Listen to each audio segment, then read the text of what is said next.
Antoine Robitaille. Écoute! Oui, j'écoute. J'en suis pas revenu de ce qu'il a dit. On est là pour aider. Ben, je trouve que oui. On veut aider. Je suis là pour aider. Ouais. OK. Les deux. Écoute! Antoine Robitaille. La rencontre. Robitaille du Trizac. Antoine, bonjour. Allô, Benoît. Hey, juste avant qu'on parle des multiples sujets, je pensais à ça, là. Tu sais, la TPS, là, le 5% sur les biens essentiels. Ouais. Pourquoi c'est pas sur les voitures et les voitures d'occasion? Parce que c'est pas lié à Noël. Et là, le congé de taxe, ben oui, le congé de taxe, c'était lié aux fêtes. Ben, on offre des voitures à Noël, il me semble, là, nous, les super riches. Toi, oui, peut-être, là, okay. étant donné que tu es un animateur ben oui, moi, je pensais que tout le monde était comme débordant d'argent, de deniers, c'est ça?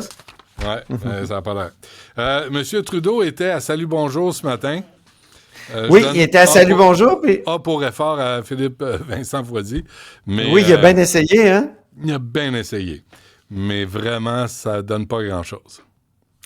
Et on va écouter les premières secondes de son discours à l'OTAN ce matin. Ben, en fait, c'est l'Assemblée parlementaire de l'OTAN qui a lieu à Montréal, d'où les manifestations. Et c'est justement ce qu'il a commenté, là, les manifestations des derniers jours.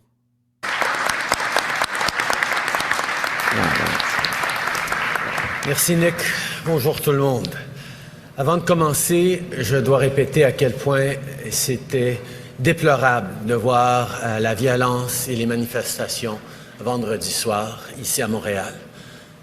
En tant que démocratie, nous défendrons toujours la liberté d'expression, la liberté de manifester, d'exprimer son désaccord, son opposition. Mais il n'y a jamais de la place pour la violence, la haine, l'intimidation. Nous devons assurer que les lois sont respectées et qu'il y ait des conséquences pour tous les responsables. Ah, c'est drôle, j'entends. C'est tout ce que j'entends, moi? J'entends bla, bla, bla, bla, bla, bla, bla, bla, bla, déplorable, bla, bla, bla, bla, bla. C'est sûr c'est pas lui qui est responsable de l'anti-émeute à Montréal, là. Ça, il faut, à sa décharge, il faut le dire. Il a tenu les bons propos, Toronto, comme tu dis. C'est pareil à Vancouver, Antoine. Tu sais, c'est pareil à travers le Canada, parce que tout le monde est rentré au Canada. On n'a pas vérifié quelles étaient les intentions des gens quand ils débarquent ici, mais de toute évidence, il y en a une partie, pas tous, évidemment, une partie, qui n'ont pas des bonnes intentions. Alors là, j'avais commencé à dire, c'est pas ses compétences. Donc, habituellement, il respecte pas ça. Pourtant, les compétences, il devrait s'ingérer, là, peut-être, cette fois-là, pour empêcher ce qu'il a appelé, là, ce qu'il a qualifié de violence et tout ça. Donc, c'est le temps d'envahir les compétences de M. Trudeau. Tu sais, c'est le temps. Ça veut dire d'agir. Ça veut dire d'agir. Et moi, ça m'a fâché. Ben, je comprends pas. Regarde, Antoine, toi, là, t'es responsable de ce qui se passe en politique à Québec pour Québécois pour le journal. On s'entend? Toi, t'es dans un spectacle avec un membre de ta famille. Et je respecte ça, là. Que M. Trudeau soit allé voir Taylor Swift avec sa fille, qui échange des bracelets avec des adolescentes. Parfait. Il y avait encore ses bracelets tout à l'heure, d'ailleurs. Oui, ben j'en doute pas, parce que c'est ça, son identité. Mais il me semble que quand il arrive des événements comme ça, là, il devrait être informé de ce qui se passe. Ou c'est moi là qui est fou? Ça se peut? Je sais, puis d'ailleurs, le chef de l'opposition a pris la balle au bon, puis il a dit que lui, il serait pas allé. On peut l'écouter, c'est Pierre Poilievre qui était à Mario Dumont tout à l'heure. Au moins, si j'étais premier ministre, on m'a informé qu'il y a eu une telle explosion de violence dans l'une de nos plus grandes villes. J'aurais été avec mes adjoints et mes forces de sécurité pour parler d'une solution pour contrer la violence et pour répondre à la situation. Mais aussi, il faut reconnaître, c'est juste un symbole du fait qu'après 9 ans de Justin Trudeau, qui a fait des politiques qui encouragent cet extrémisme, que ce soit l'immigration qui est hors de contrôle selon son propre ministre de l'immigration. Donc, son expression, là, et pendant que vous dansiez, Montréal brûlait, c'était comme une illustration du fait que M. Trudeau a laissé les choses aller aussi. C'est pas directement là ce qu'il aurait dû faire, quoique M. Poilievre nous dit que lui, il se serait réuni, il serait pas allé au spectacle, il se serait réuni avec ses conseillers pour discuter d'une façon d'empêcher ces choses-là. Il a dit aussi pendant cette entrevue-là que lui, une personne qui commet des crimes au Canada, qui est pas citoyen, là, il est expulsé dans l'heure. J'en ai parlé à Mario Dumont ce matin. Les étudiants étrangers qu'on accueille ici, si on en pogne en train de mettre le feu à des véhicules, briser des vitrines, excuse-moi, bonhomme, mais tu fais tes valises, tu ramasses tes guenilles, puis tu retournes chez vous, parce qu'on n'en veut pas. C'est assez? Mais non, ça n'a pas l'air. Il y a aussi, tu sais, on fait de l'angélisme, là. Si t'es étudiant étranger, mon Dieu, que t'es une bonne personne. Ben, pas nécessairement. Je suis bien désolé, pas nécessairement. Ah, exactement. Puis, écoute, il y a aussi tout l'antisémitisme dans cette affaire-là, dans cette manif-là. Là. Et moi, j'aimerais bien demander un commentaire à Haroun Boisy sur cet antisémitisme. Quel antisémitisme? Construction de l'autre comme méchant et comme là, comme drôle, si tous les Juifs étaient responsables des décisions du gouvernement Netanyahou. C'est destruction de l'autre. Lui, il parlait de la construction de l'autre, là, on voit la destruction de l'autre. En passant, as-tu vu les images d'Ezra Levant à Toronto? J'ai vu ça ce matin, tu as montré ça à Mario, et c'est vrai que le parallèle était frappant. On dirait quand il y a juste un manifestant, c'est plus facile de l'arrêter que quand, évidemment, ils sont des hordes et ils brûlent, ils cassent tout. Là, Tu connais la formule, hein? Fort avec les faibles et faibles avec les forts. Ça, c'est la police à travers le Canada. Je veux dire aussi que Justin Trudeau a carrément dit à Salut Bonjour que lui, il croit pouvoir déclencher des élections à l'automne prochain. Donc, il dit, je pense qu'on va pouvoir tenir jusque-là. Ouais, alors, c'est sûr. Jack Meeting qui déchirait l'entente, là, il faut lui dire que M. Trudeau, lui, il croit que elle va durer l'entente, mais peut-être que ça va nous coûter encore un peu plus cher, Benoît, parce que il y a peut-être d'autres dépenses à faire dans le sens des idéologies du nouveau Parti démocratique. Ça va coûter aussi la dignité de Jack Meeting. Tu sais, d'être le valet de Justin Trudeau, ça devient gênant. Hein? Un petit peu. Le Canada, ça fait qu'il a peur des élections aussi. Hein? Ben, je le comprends avec raison, parce qu'on voit toutes les sacrés dehors, coup de pied au cul, le NPD. Alexandre Boulris, on l'a invité d'ailleurs, pour savoir ce qu'il pensait des... non, il se faisait faire des matchs. Bien occupé, là, rendez-vous chez sa coiffeuse. Fait que, vous ne faites pas le déranger. C'est drôle. Je veux dire, j'y vais cette semaine, moi. J'y vais cette semaine. Raccourcis-moi ça. Québec mais solidaire pas de mèche. Non plus, hein? On n'a pas entendu Québec solidaire. Pas tôt. Zéro, j'ai rien vu là-dessus. OK. Je vais juste tenir les comptes. Exactement. Le Canada toujours en retard dans ses investissements à propos de l'OTAN. Oui, ben c'est ça. Justin Trudeau faisait son discours tout à l'heure. Il n'y a pas grand-chose de nouveau dans ce discours-là. Il dit il affirme qu'il a triplé les dépenses militaires depuis Harper. Mais écoute, l'objectif, ce serait d'avoir 2% du PIB en dépenses. Pour l'instant, le Canada dépense 1,37, puis même il faudrait qu'il augmente à 41 milliards rapidement.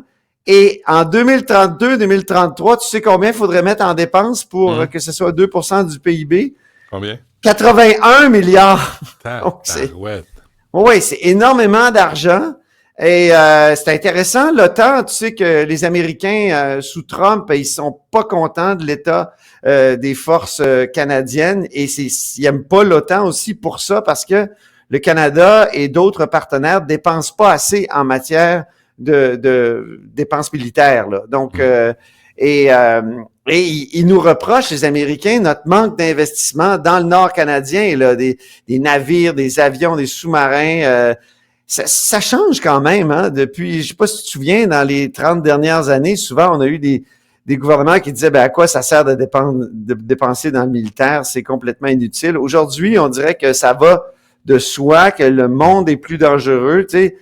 Monsieur Chrétien s'était fait élire en 93 en disant, moi, je vais me débarrasser d'un contrat pour des nouveaux jets de l'armée. Il a fallu repartir le contrat après, mais c'était pas très intelligent comme non-dépense, mais on a beaucoup économisé en ne dépensant pas trop dans le militaire, en se disant, il y a notre grand frère américain qui est là, et c'est justement l'arrivée de Trump, c'est ça, là, c'est le ras-le-bol à l'égard de tous les partenaires des États-Unis et de tous les alliés des États-Unis qui ne veulent pas payer leur juste part. Alors, j'ai l'impression qu'on va falloir qu'on dépense énormément là-dedans.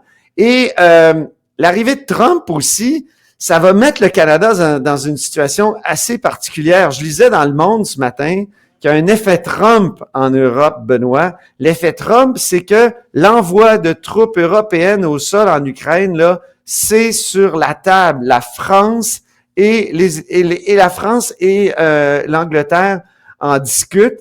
On sait bien que les Européens de l'Ouest sont très conscients que Trump, lui, veut pas trop investir dans la défense de l'Ukraine, veut même régler ça rapidement en donnant un bout du territoire aux Russes. Mais là, il semble que, c'est rare, ça fait longtemps depuis la Seconde Guerre mondiale, mais les Européens disent, nous, on va faire nos choix en matière de défense. Et en tout cas, c'est un article assez spectaculaire ce matin, mais qu'est-ce que le Canada va faire dans cette situation-là? Dans son discours, Justin, dans son discours à l'OTAN, oui, c'est ça. Trudeau, il a dit, nous, on est très, très proches des Ukrainiens, entre autres à cause de la diaspora ukrainienne qui est au Canada très importante.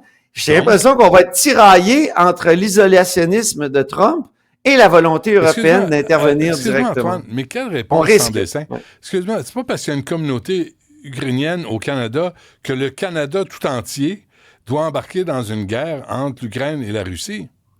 Je comprends. Mais c'est ce qu'il a dit. Ça veut dire puisqu'on a des communautés de tous les pays partout dans le monde, on va s'engager dans tous les conflits partout dans le monde. Il y a des cas plus compliqués. Il y a les Sikhs et les Hindous. Lequel tu prends, là? Parce qu'on a des deux bords. Mais il paraît qu'il a fait une très belle performance à manger des ailes de poulet, notre premier ministre.